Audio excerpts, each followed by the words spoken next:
Welcome to the BiggerPockets Money Podcast, show number 207, where we interview Dr. Lakisha Simmons and talk about starting with nothing, taking a big hit, and still managing to reach financial independence within 4 years.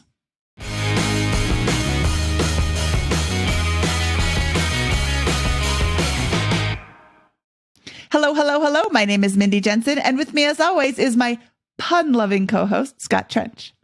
Thanks, Mindy. I've been trying to, land one of these puns on the last 10 shows in a row, but not one pun intended.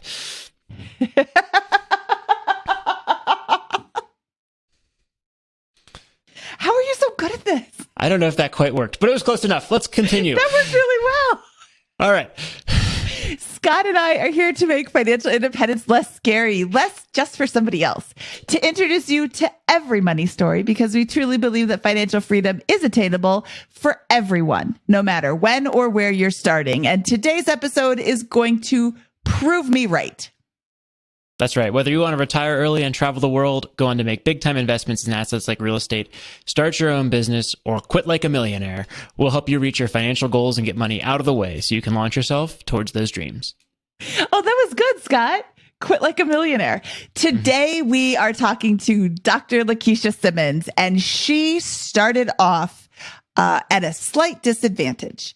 We are going to let her tell her story and not try to paraphrase for her. But let me tell you, if you have an argument about why you can't reach financial independence because of where you started, Dr. Lakisha is going to tell you that you are wrong, and she's going to be right, because she had no advantages whatsoever. And she did it, in 4 years?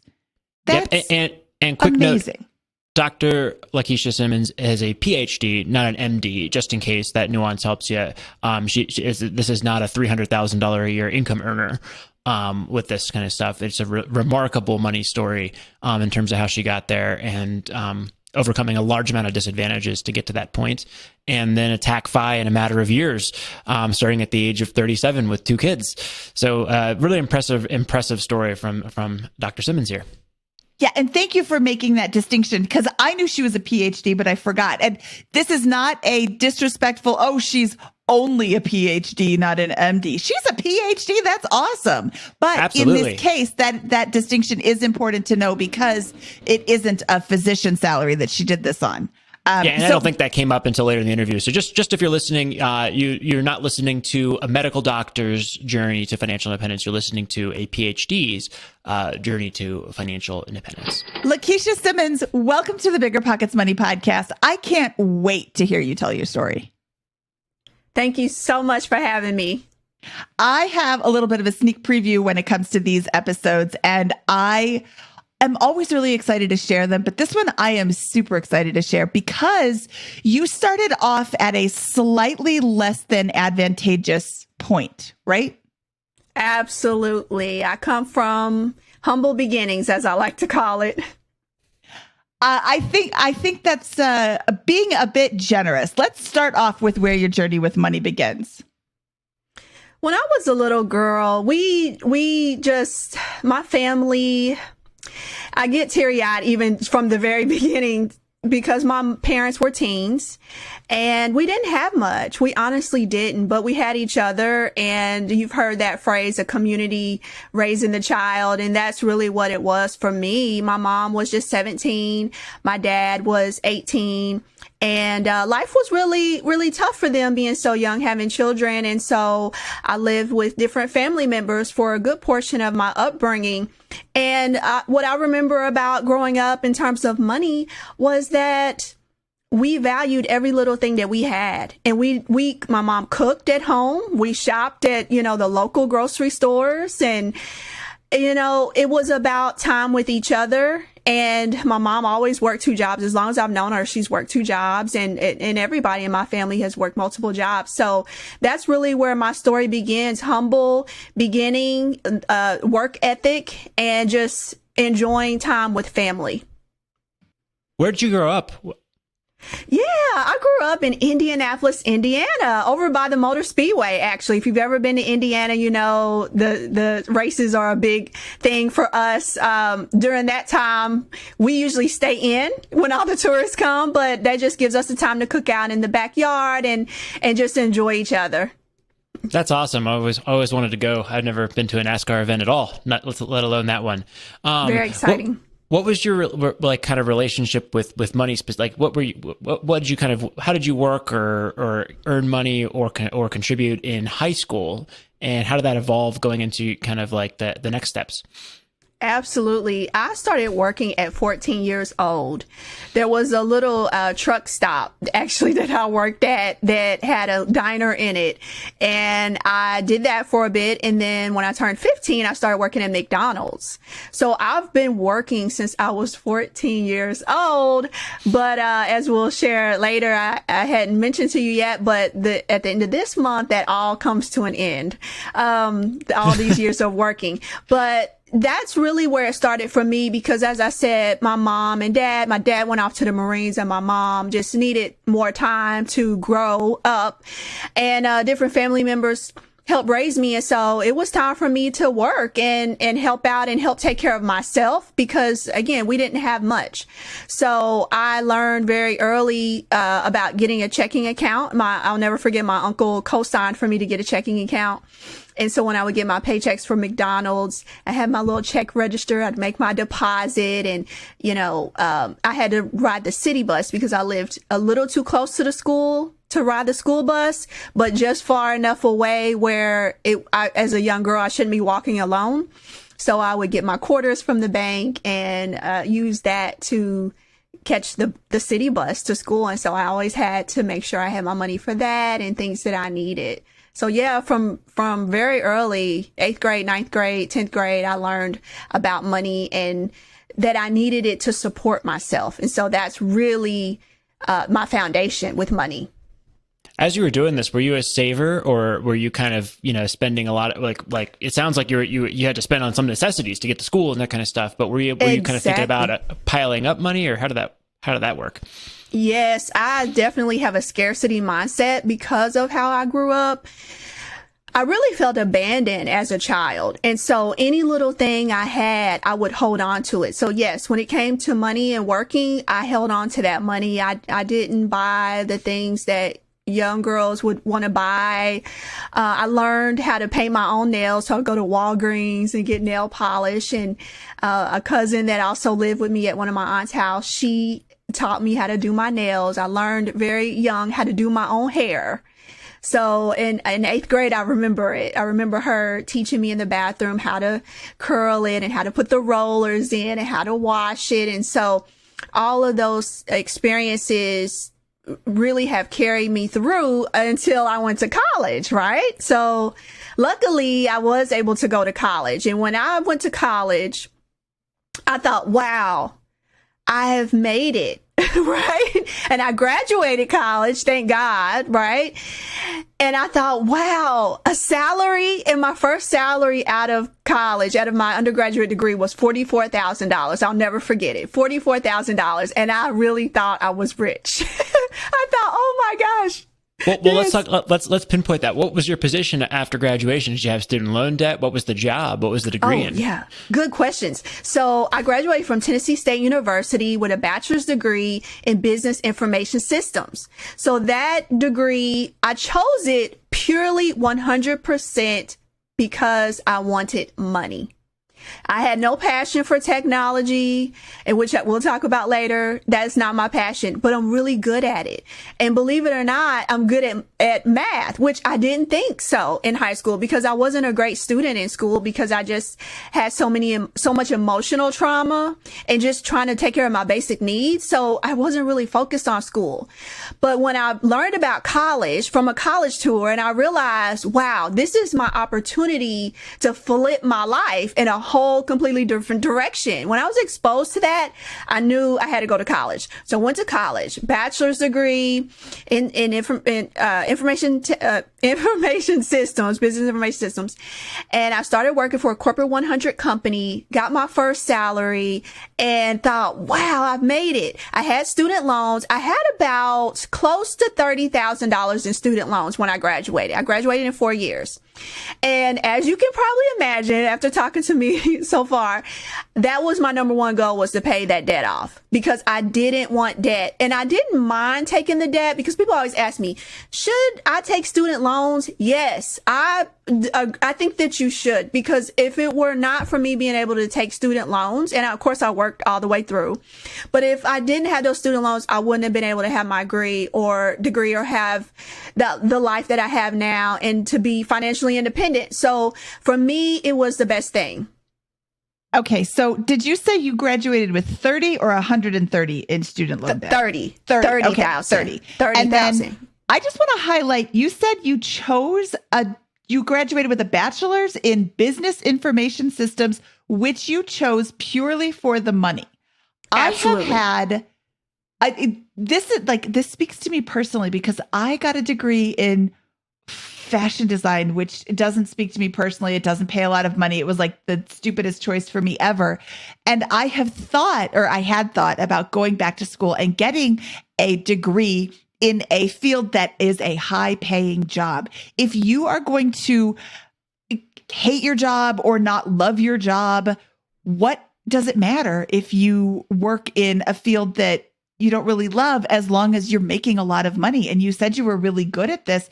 That's awesome. I just want to underline that and say, if you're listening to this and you're thinking, I don't really know what I want to do with my life, go for the one that, that pays more. Absolutely. Look into what jobs you can get with the degree that you're studying. I mean, I am kind of being preachy here, but I have 3 college degrees, and they're all in like the arts field. And it's not like I have a great job now, but I worked my way up into a great job. I don't know. Maybe I'm being too preachy, but yeah, if you're going to go to college, make sure that you're studying something that either you are so passionate about, your life would not be complete without doing this, or it pays a lot of money. Bonus points if you're so passionate and it pays a lot of money. Mindy, seriously, I did determine that my passion was teaching. I determined that halfway through college, and I actually started going that route. But once I learned, I was still in information systems, but we had a concentration that you could do teaching. And once I learned what the salaries were, it really broke my heart, because I knew that I just couldn't live the life that I wanted to live with that salary. And so I just put that on the back burner, because I come from poverty, and I just could not go to college for 4 years, have loans, and then go back into that at that time. And I'm not. Let me be clear. I love teachers. I am a teacher now, and I'll share that with you. And we need to pay our teachers more. And yes. I love my children's teachers, and they are really doing so much for our world and our community. They teach all other professions.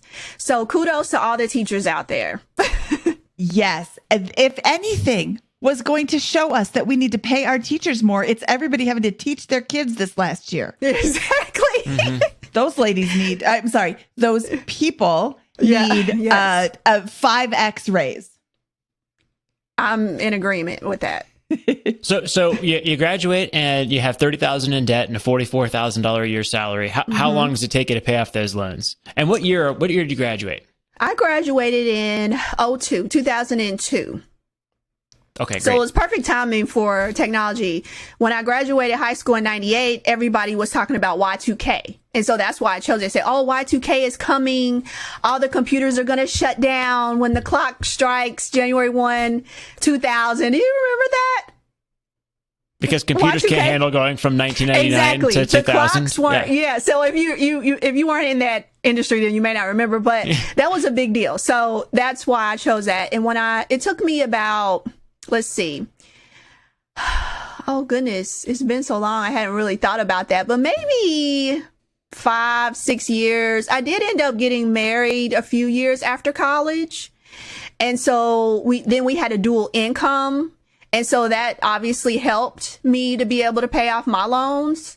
And then I did end up pursuing a master's degree, but I did that while I was working. So my job paid 90% of that. And then I paid the 10%, and I just paid that cash. I didn't take any loans for that. And then for my doctorate degree, it was, so I have a PhD and I had a full ride for that, but I did take a few little loans in there to help smooth out the ride because I was not supposed to be working. So in a PhD, that's kind of the exchange. You don't work, but we'll pay your tuition and expenses. You have to pay your living expenses. So I took a small amount of loans, and I was still married at that time. So my spouse at the time paid for our living expenses. And then we had to have a small buffer in there as well to just kind of get us through. Well, let's walk through a couple of these highlights here. Okay. So, and correct me if I'm wrong, but I'm gathering that maybe your intentional push to retire early doesn't begin for some time still in the story right now. Is that correct? That is correct. At this time, I've graduated college. I'm enjoying life. I go back to get the doctorate so that I could be that teacher that I always wanted to be. So I chose to get a doctorate in information systems. Yes. Okay, and you get married in this time. Where does the journey to financial independence or financial freedom, where does that begin? And how do we kind of like, what are some background we need to frame the beginning of that kind of push there? Yeah, Scott. So unfortunately, after almost 11 years of marriage, my ex and I, we did go through a divorce. And that was, the end of 2016, we parted ways. And I remember on New Year's Eve of 2016, that the end of the year, December 31st, and I was in that home alone, and the children were with him for the holiday, and I was alone, and I was so depressed. I was in a big 5-bedroom house, all alone on New Year's Eve. And all of those feelings of being the little girl who was insecure and shuffled around family member to family member and was working at McDonald's and saving her coins. All of those feelings came back to me that night. I'll never forget it. And I remember saying to myself, we're getting a divorce. Now I have this house on my back. I have the lawn care. And it was my decision to stay in the house, right? Because I had the children.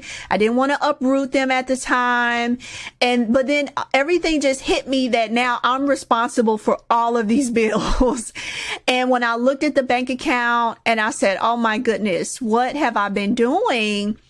And that was the moment that my financial independence journey started, because again, I got back into that young Lakisha mode, pulled out that check register, pulled out that budget, and I got serious about saving and what do I need to do to just reduce my expenses at this point, because as a single mom, I have all of these bills and 2 little ones. Something's got to change. So around this time, what's your net worth? What's your income? You have 2 kids. You're recently divorced. What is the kind of financial profile look like?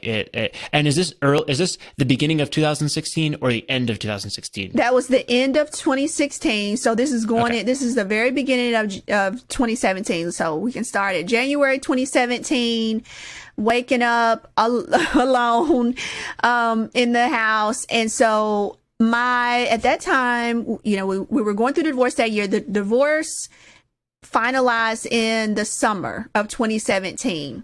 And by the time we split what needed to be split, I had about $5,000 cash and I had about $125K in my retirement accounts from between the rollovers I had and at my current university at the time. So 125 total. And I was in my mid-30s at that time.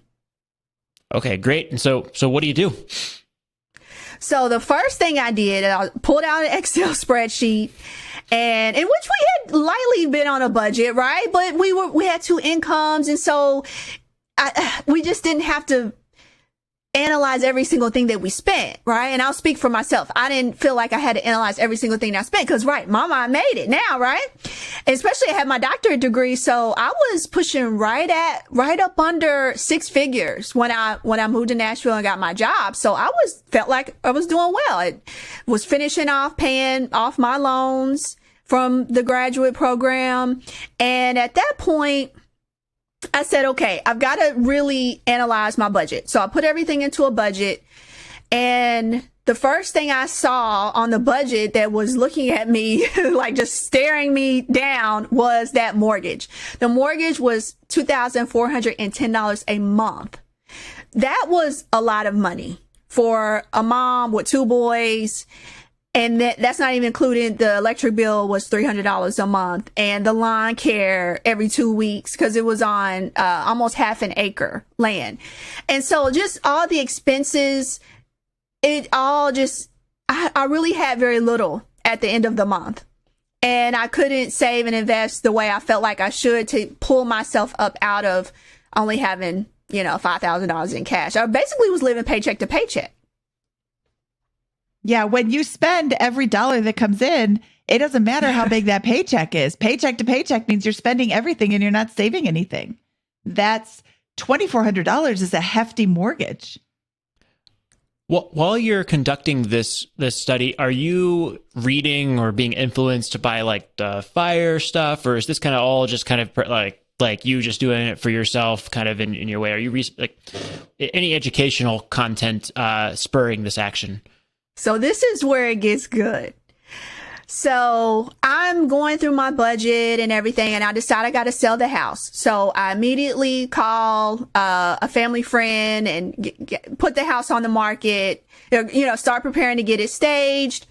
The house, because I'm in Nashville and the market is hot, and it's been hot for years. We put the house on the market and it sold the same day. We had 3 full price offers on the house. And so immediately, Scott, I said, oh my gosh, now where am I going to move? Right. And what am I going to do?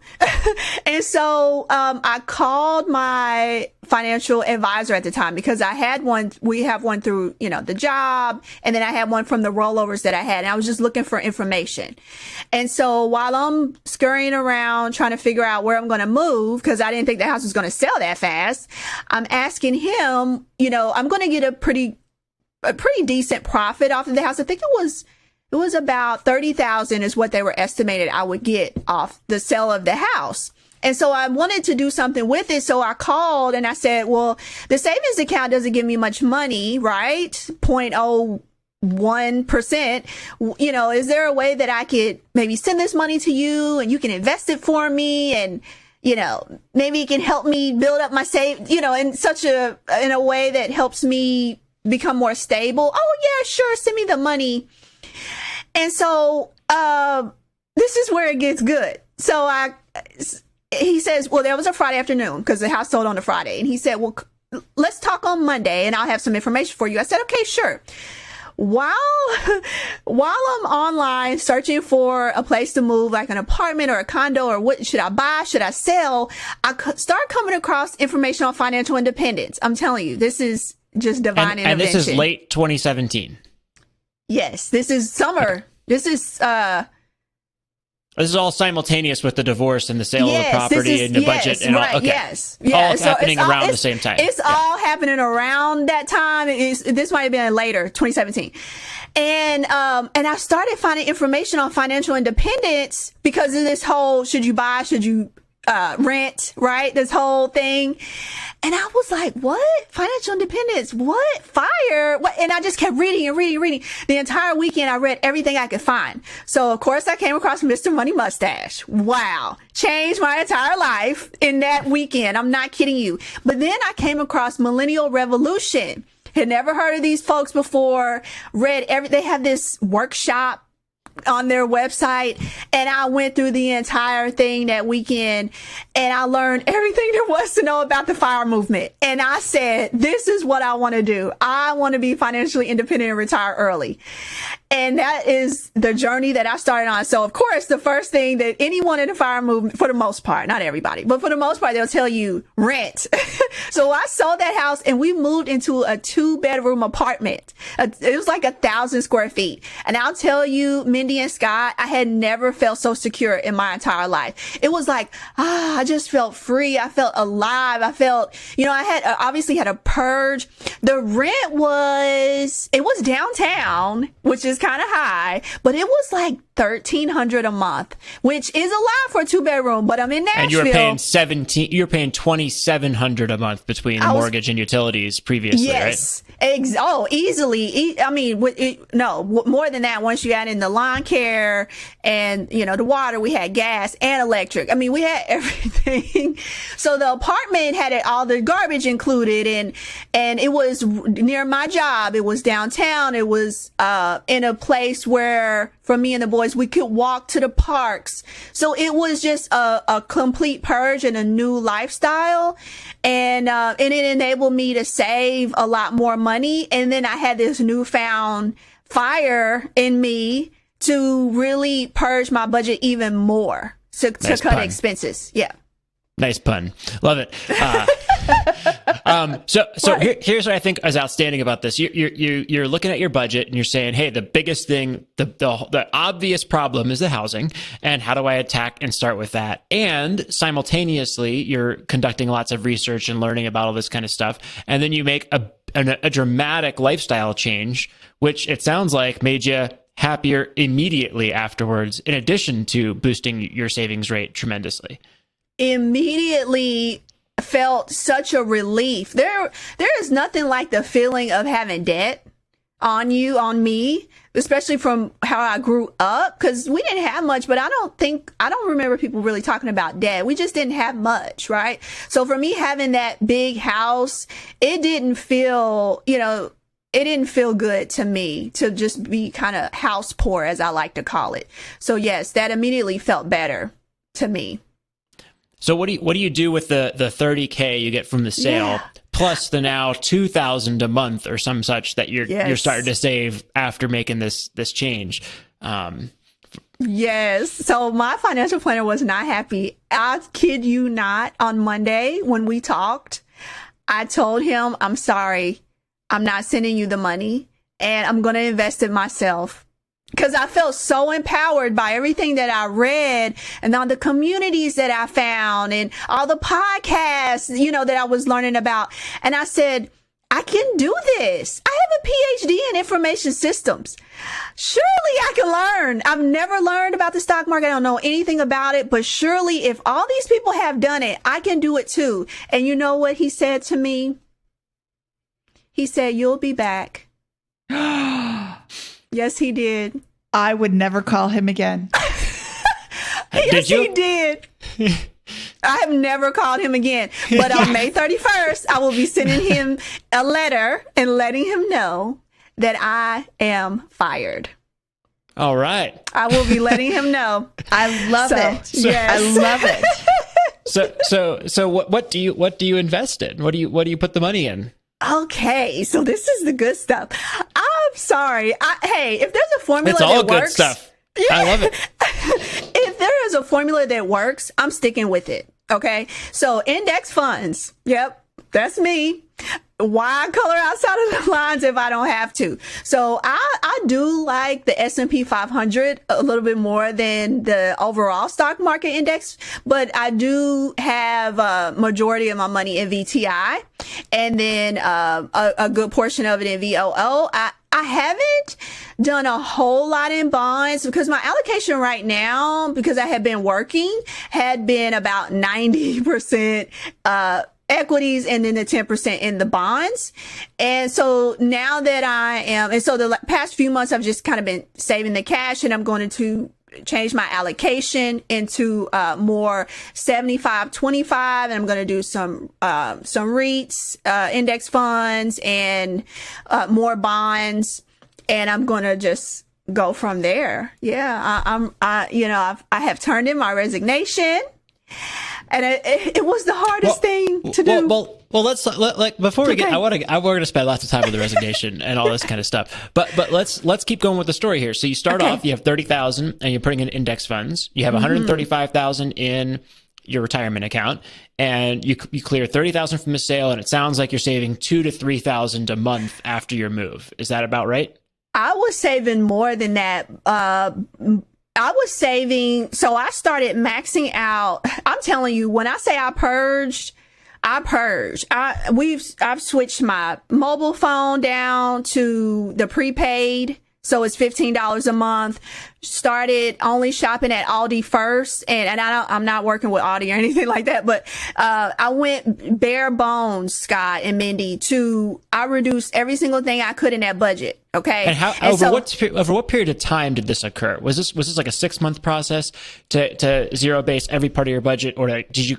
It sounds like you were all out for a few months. Yeah. I'm a pretty ambitious person. When I get focused on something, you really can't deter me. I pretty much go all in. I'm pretty intense about things in that way. And so it was pretty immediate. I didn't really think much about switching my mobile phone. It's like, why? Just switch it. I'll try it. If I don't like it, then I'll move to something else. And so I did that with every single expense that I had, every single thing. Shopping at Goodwill for summer clothes for the boys. I mean, why not? It's summer. They're just going to get dirty. We'll go there and get clothes for them to play in. And I started cutting their hair because I didn't like sitting at the barbershop. It takes too much time to drive there. It's not very welcoming for a single mom in there with a bunch of men. That's just not, I didn't like it. I didn't like it one bit. So I started cutting their hair, and I started investing every other little piece. So I got my savings rate or investing rate to 60% of my income. In just a matter of months. Yes. And previously, it doesn't sound like you were saving much at all. Maybe like a few $100 a month. I wasn't even maxing out my 401k at work at all. So that was another thing. That was like immediately. As soon as I learned about FIRE, that Monday, I called the HR department and I said, do it. Take it all. At that time, I think it was like $1,800 a month. I said, do it, take it, put it in the 401k. Yeah. Before we move on, because I think it's so valuable with this, mechanically, how did you go about doing this? Did you kind of just like print out your credit card statement? Did you did you use like a service like Mint? How did you see your spending and then begin attacking it? That's a great question. And yes, statements. I didn't use Mint app or anything like that at the time. One thing I did learn about was personal capital, because they have these free tools there.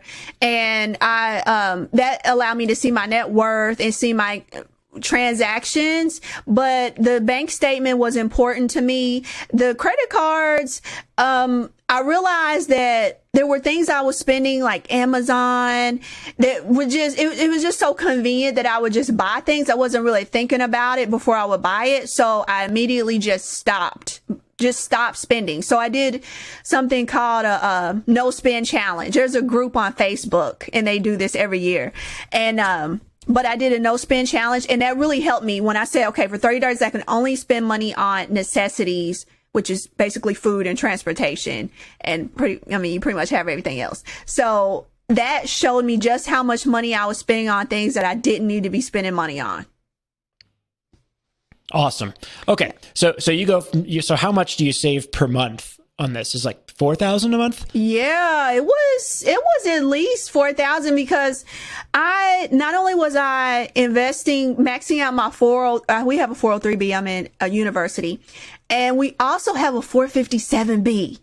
And I learned about that on BiggerPockets because I was listening to one of the podcasts, and there was a man, he was an educator. I don't remember the name of the episode, but I remember I think I was jogging or something, and I was listening, and he was saying how at his university, they had a 457, and most university teachers or even not university has this 457, and it's called deferred compensation. And I said, deferred compensation? I've been a professor for years. I've never heard of this. Again, called HR. And I said, do we have something called a deferred compensation? Is that a thing? Oh, yes, we have that.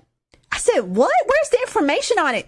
Well, we don't really, I could just tell you about it, but, we just have so many benefits that we can't share all the benefits that we have sometimes. I said, what? I couldn't believe it. And so she sent me the paperwork, and you can actually max out your 457, it's the same amount as the 403B. So, for example, this is 2021, it's 19,500. So you can do 19,500 for your 401k or 403B and an additional 19,500 for the 457B. So I was doing both. So that was 4,000 right out of my paycheck right there. That is awesome. Okay, yes, so the millionaire educator. Yeah. I want to make sure we tell this to everybody. That was the millionaire educator, and that was episode 124. The episode or the product is called the 457 plan, and it is available to government employees. So if you are a government employee or a teacher, you work for the city, whatever, ask your HR department, do you have the 457 plan available? Because you can max out your 401k, 403b, whatever option that is, which is tax-free. But if you take money out, you are charged a penalty when you withdraw. You can also max out your 457, which is an additional 19,500 this year. And, going forward, it'll probably change again. But so that's 19.5 to your 403b and 19.5 to your 457. But when you quit your job in my crystal ball in May, you can access that money. You still have to pay taxes on it, but you are no longer, you're not assessed any sort of penalties when you withdraw as long as you've separated from service. So the Millionaire Educator has a great article on his website because he is more knowledgeable about this than I am. And we will link to that in the show notes for this episode, which can be found at biggerpockets.com/moneyshow207. But I'm so excited that we shared that with you. We actually first heard that with Jamila Souffrant. Oh goodness, was she on episode 34? I'm going to go back and look and see what her number is. But she was the first person who just casually mentioned this. And I'm like, wait. The 457, you can put 19 in, and the 403B, you can put 19 in. She's like, yep. So we do. Almost makes me want to work for the government. Yeah. Well, okay. So 4 years go by, and it sounds like you make a hard transition in terms of your spending over the matter of months in terms of discovering FI, and reset everything about how you spend money, including your transportation, housing, food, every one of your line items inside of your budget. And you go from saving basically nothing to thousands, maybe 4,000 or 5,000 a month. Yes. You apply it all into these tax advantaged accounts as much as you can. Do you have any left over after the tax deferred stuff? Yes. So I started side hustle, and any and all money I would get from side hustles, I would put into a brokerage account at Vanguard. Again, we're just buying VOO, VTI, and not even thinking about it, setting it and forgetting it, right? Because that's what I've seen work for so many. And so I said, I'm going to do the same thing. But I want to take a pause here, and I want to really express something that I think is really important. It has been important to me, is that people really think about what it is that you value.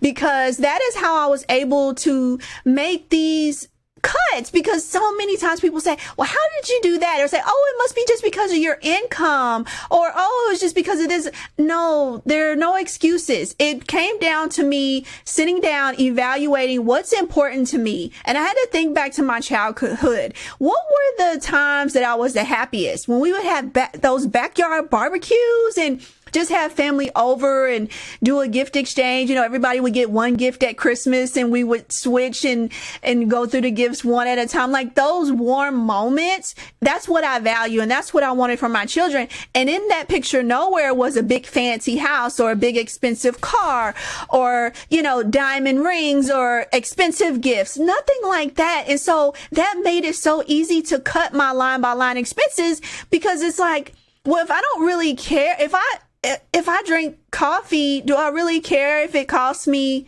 $5 at Starbucks or if I made it at home? No, it's just coffee. But what are the things I really do value? I enjoy cooking meals with my children and teaching them how to cook and spending time with them. So I was able to just shed so many expenses simply because I realized I don't even value those things. Does that make sense? Yep. Yes. Yes. But it's so true. When you cut that out, what do you miss? Yes. Nothing or almost nothing. Who was it? It was Liz Frugalwoods came on the show and talked about very similar to you. Once I discovered financial independence, I had to cut out absolutely everything. And then the next month, I realized there were some things that I missed. She missed yoga and bubble water. So she figured out a cheap way to add bubble water back in, and she figured out a free way to add yoga back in. Like, you think you can't live without not even that bubble water, SodaStream bubble water. Yep. You think you can't live without all this stuff, but then when you cut it out, you discover, oh, you know what? I don't really care that much. I do want to spend more time with my kids than working so that I can stop at Starbucks. You know what? In the morning, stopping at Starbucks, my coffee pot just broke yesterday, so I have to. I don't have to. I choose to, but it takes a long time. I would much rather drink coffee in my pajamas than get dressed and go someplace else. I mean, I got to drive and the car's cold, and I mean, total first world problems, but I would rather be at home and be with my kids and help them get through their morning than leave 20 minutes early so that I can stop at Starbucks on the way to work. Which is, just one thing that you cut. Just one. Yeah. What did your boys think of this new situation? Because And how old are they? In 2017 is what, 4 years ago? So how old were they 4 years ago? So 6 and 3. Okay, so that's a lot easier to change when it's 3? Not like, I would think if they were 16 and 13, it would be a little bit more difficult to change. Right. Well, they kind of noticed it because there were things that they missed, like their backyard, because we had a huge playground in the backyard and all the land.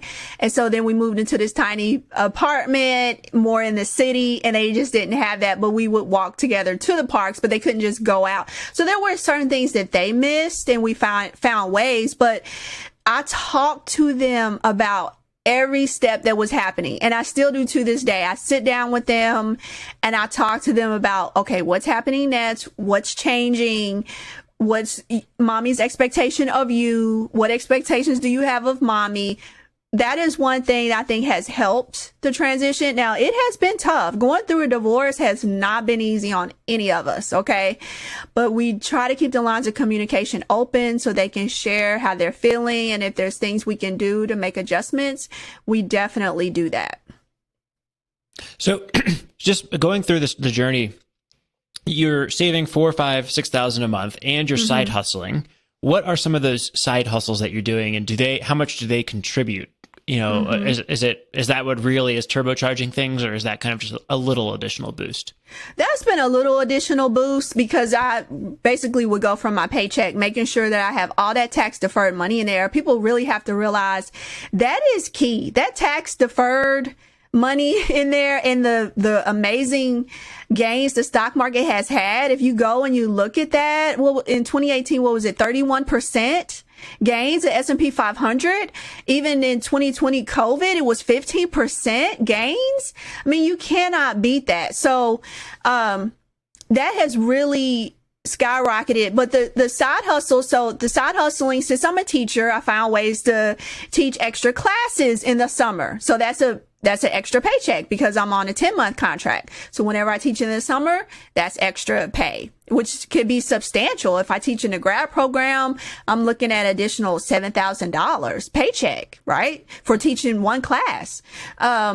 Also, I do my own teaching. So I love women's empowerment. That's where my passion is. My passion is teaching and teaching women how to overcome and achieve, because I've just overcome so much in my life. And it's kind of therapy for me to kind of share what I've overcome and helping other women, especially women of divorce, And so I'll do body language workshops or conflict resolution workshops, how to negotiate your raise at work, and all that I ended up putting into a book called The Unlikely Achieve Her. Because look at me, who would ever thought I, the daughter of teen parents growing up in the inner city, would have a PhD, be the first one to go to college and get a bachelor's, a master's, a PhD. I can't even believe it myself half the time, honestly.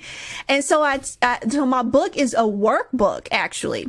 And so that is passive income because it's on Amazon, and as long as I promote that on my social media and my, people that are on my email list.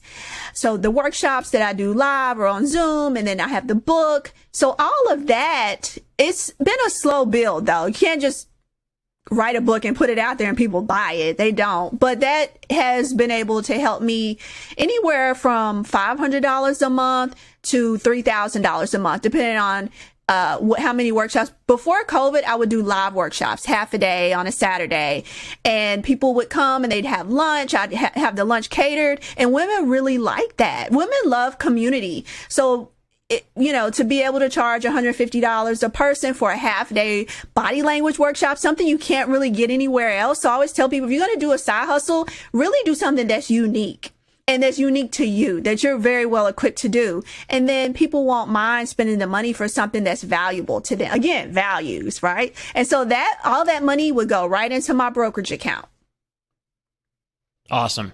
So these side hustles are adding in a few hundred, maybe a few thousand to your overall savings each month, but it's really being driven by your paycheck for this last 4 or 5 years, and you're dumping that into the stuff. And then any extra cash you have, you're dumping into index funds inside of a brokerage account.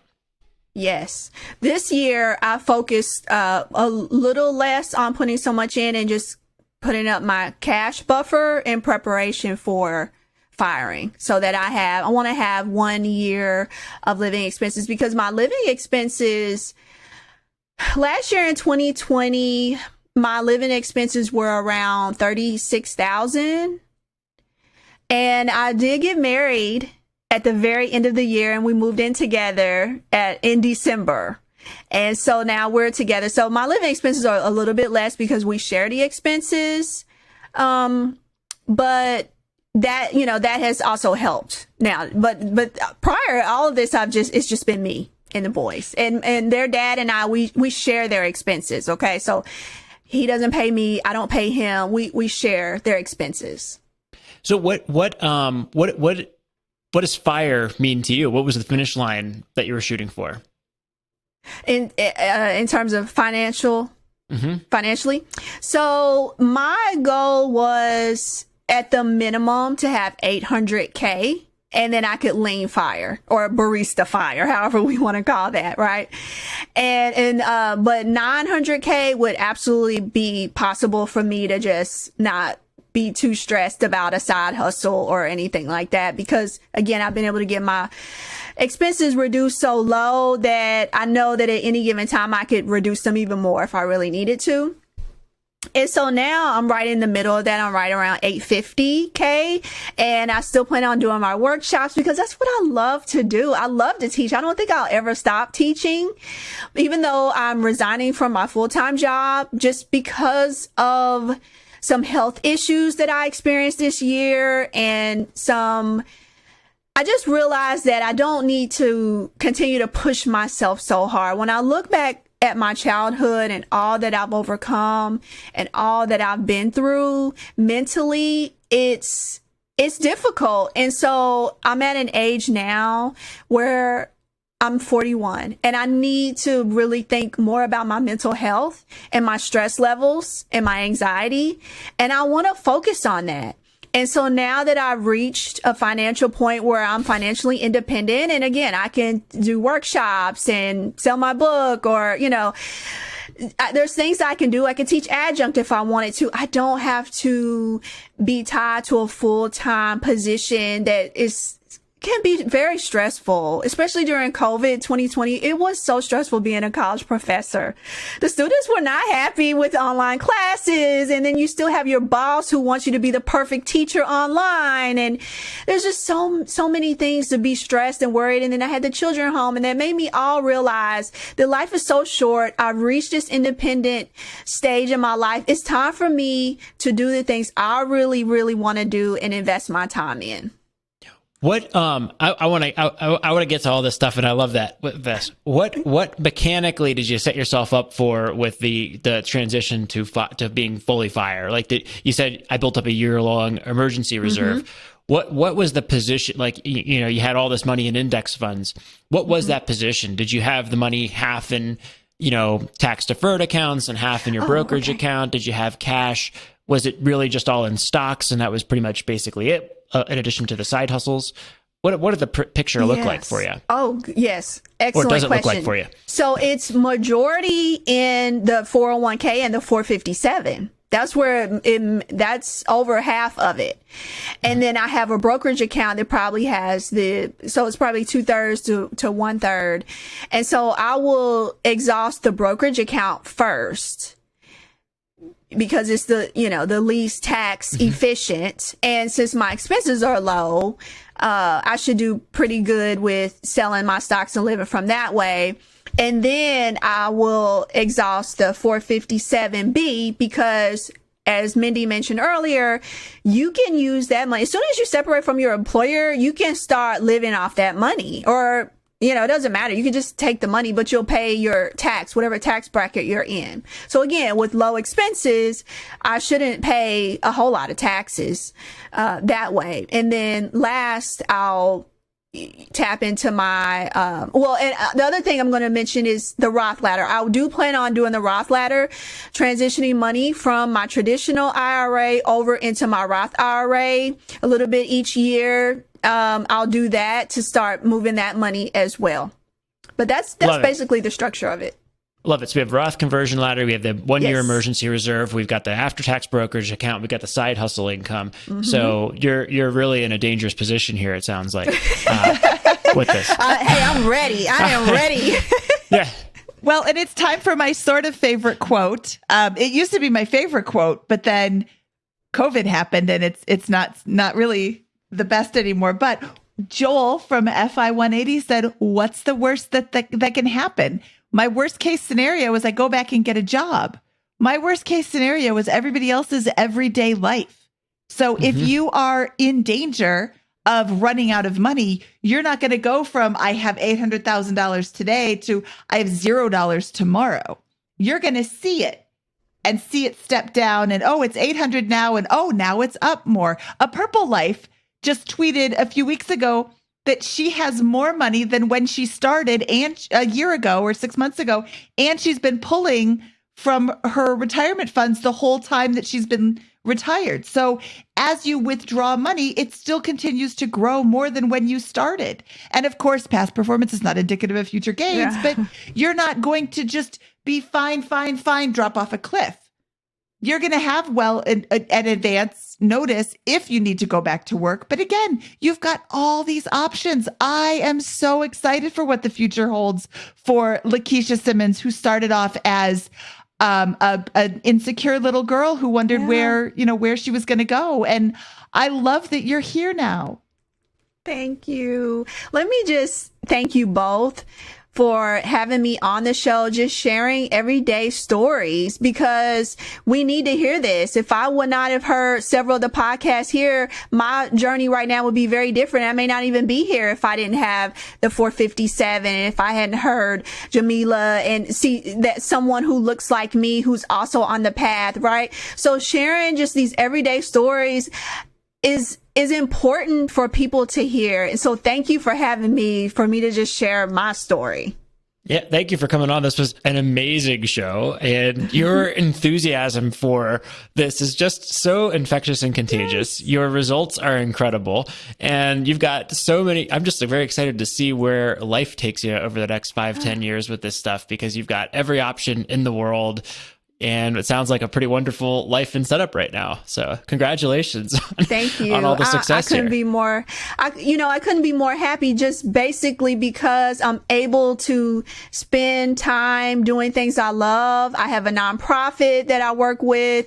And again, it's not only about just not having a job, but it's about spending your time on things you love. So if you have a job that you love, by all means, stick with it because you're already living the best life if you have that, right? So just make sure that your days that you're living are full of love and full of life and that you can truly enjoy them. Awesome. Yes, yes, yes, yes. Well, with that, I think that's a perfect segue into our famous 4 questions. These are the same 4 questions that we ask all of our guests. And Mindy, would you like to kick us off? I would. Lakisha, what is your favorite finance book? That's actually really hard because there's so many, but I have to go with Quit Like a Millionaire. I have to go with that one. That's the one that's the number one that I recommend. But of course, Your Money or Your Life, if I can sneak in a second. Oh, sure. You can do anything you want. This is your show. Yes. But Quit Like a Millionaire, just because of the way that it's written, it's just layman's terms and it's very practical. Like ABC, 1, 2, 3, do this, do that. So, yes. And it sounds like Millennial Revolution, Bryce Yes. and Christy, were very impactful to you, especially in the early days of your journey as well. Absolutely. I actually started a book club, and that was one of the first books that we read in the book club. Oh, I'm going to make sure to Yeah. share that with Bryce and Christy. They That's were awesome. on our episode 55 and episode 55 and a half talking about when they were on the episode, they're like, oh yeah, we just casually mentioned that we tested out our theory for 3 years before we retired. I'm like, whoa. Yeah. And then they moved on to another topic. I'm like, wait, I want to talk about that. Like everything they said was so interesting and so like tested and good. Yes. It's not just theory.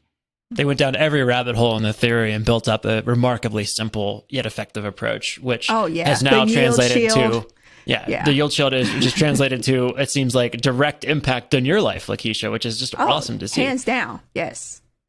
All right, what was your biggest money mistake? My biggest money mistake was going to college, graduating college, and just thinking that, oh, miraculously, I'll just have plenty of money and not be in debt and it'll just be here forever and I'll want to work forever. That was my biggest money mistake, honestly, because thinking that, oh, I've got this degree and so now I can just work and I'll have money. No, you get laid off jobs sometimes, or, something you think is going to happen doesn't. And so you really have to be financially independent. And I just didn't go into life thinking like that. And I wish I would have done that. Nope, love it. I think that's great advice. What is your best piece of advice for people who are just starting out? My best piece of advice for people just starting out is, number one, get you an Excel spreadsheet together. Grab your pay stub and start at the top. What was your gross income? Subtract each of those line items on your pay stub so you can see how much you're paying in taxes. Are you investing any in tax deferred accounts? How much is your health insurance? These are things you need to know and to be aware of, and see if there's any way you can reduce your costs. One of the things I did was went to a high deductible plan because that saved money every month. And so look at every single line item in that budget and challenge yourself to say, do I need to be spending this amount? Is there a way I can reduce this? And do it. And then if you don't like it, you could always go back, but test yourself and try. I get so many people who say, oh, I could never do that. Oh, I like my phone bill. I could never go to prepaid. It's just not any good. And I've been on it for years. It's just fine. I don't have any issues with it. So just challenge yourself to try something different. Yes. Awesome. All right, Lakisha, what is your favorite joke to tell at parties? Okay. Knock, knock. Who's there? Knock, knock. Who's there? Well, I was supposed to say orange. Sorry. Knock, knock. Who's there? Orange. Knock, knock. Orange who? Knock, knock. Who's Who's there? there? Banana. Aren't you glad I didn't say orange again? You can't help but to laugh, right? I love it. This reminds me of another related fruit joke. Do you know what Beethoven's favorite type of fruit is? No. Banana. Banana. You can't help but to laugh. Sometimes these jokes make me laugh. They make Mindy a little melancholy. All right, where can people find out more about you, Lakisha? Oh, I would love to connect. I loved hearing stories. I love when people tell me their stories and what they're doing. You can find me on my website, LakishaSimmons.com. It's LAKISHA Simmons. And there is another Dr. Lakisha Simmons. So, I'm Lakisha L. Simmons. And of course, I'm on social media at Dr. Keisha Simmons. And so that's where you can find me. Just check out my website and send me a contact form and let's talk. I love talking about FIRE and financial independence. All right. And we will link to all of those and your book. Oh, sorry. Yay. Go ahead. I was going to say, what is your book called? My book is The Unlikely Achieve Her, and it's a workbook. It's action oriented. So I go a little bit deeper into my story. Some things is hard for me to share without crying. I didn't think we wanted tears on the podcast today, but there's some of that in the book. And then it's just a lot of encouragement, and it's a workbook. So you work through a lot of different activities and of course, body language exercises and conflict resolutions and things like that. It's very practical, hands on. The Unlikely Achieve Her is available on Amazon.com. All right. And we will link to all of those, your social media accounts, your website, and the book available on Amazon at biggerpockets.com/moneyshow207. Thank you. Lakisha, this was such a fun show. Thank you so much for sharing your story and for taking time out of your day to help other people hear that really, wherever you're starting, it is possible. You just have to put in a little bit of work. Yes. Thank you so much. Okay. We'll talk to you soon. Thank you. Okay, Scott, that was awesome. I love her. What did you think? It was just a fantastic, incredible story. And I don't know. I loved it. We got a glimpse of the background, and then the turbocharge of the complete all out pivot when she discovers FI, coinciding with the obviously horrible life event of a divorce, with those kinds of things, right? The tough life event of a divorce that's going on. But then that and the transformation that occurs in a matter of months to jumpstart the wealth building process, and then to finish out the journey in 4 or 5 years as a single mom on one income, with a good income, but with this discipline and that kind of stuff. It's just remarkable, and her enthusiasm and passion. What a fun show. What a fun show, and what a great story. I did it, and you can do it too. And here's how I did it. And I started off with no advantages at all, and I still got there. And it is a fantastic episode. I'm so happy she had time to spend with us and share her story. If you would like to share your story, or if you know somebody who has a great story, please encourage them to apply at BiggerPockets.com/guest. We love telling these stories. We really love sharing all of the different ways you can reach financial independence, because we truly do believe that financial independence is attainable for everyone, no matter when or where you're starting. I have a question here before we get out, because I know you sound like you're about to sign off. I was. One of our goals here at BiggerPockets is to create 1 million millionaires. We want, or at least 8 in that. You guys are the ones that are creating your own financial journeys, but we want to assist you in becoming a millionaire or close to it, or financially free, but specifically 1 million millionaires. And how can we at BiggerPockets track towards this goal, at least directionally? We don't need to see every penny of your net worth or whatever, but how, could I crowdsource some ideas from the listeners here? And we'll put this in the BiggerPockets Money Facebook group as well. But I would love to get some ideas on how best we can go about measuring directionally the impact that we might be contributing to, in some small way at least, to people's finances and their journey to financial freedom, so that we have a measurable goal here. So if you have any ideas, please ping me at scott@biggerpockets.com, or we'll have a thread going in the BP Money Facebook group. You can respond there and ping to it on that one. And the Facebook group, if you are not a member yet, you should join us, is facebook.com/groups/BP Money. And we will talk to you there. Okay, Scott, should we get out of here? Let's do it. From episode 207 of the BiggerPockets Money podcast, she was Lakisha Simmons, he is Scott Trench, and I am Mindy Jensen, saying we're going to make like a bakery truck and haul buns.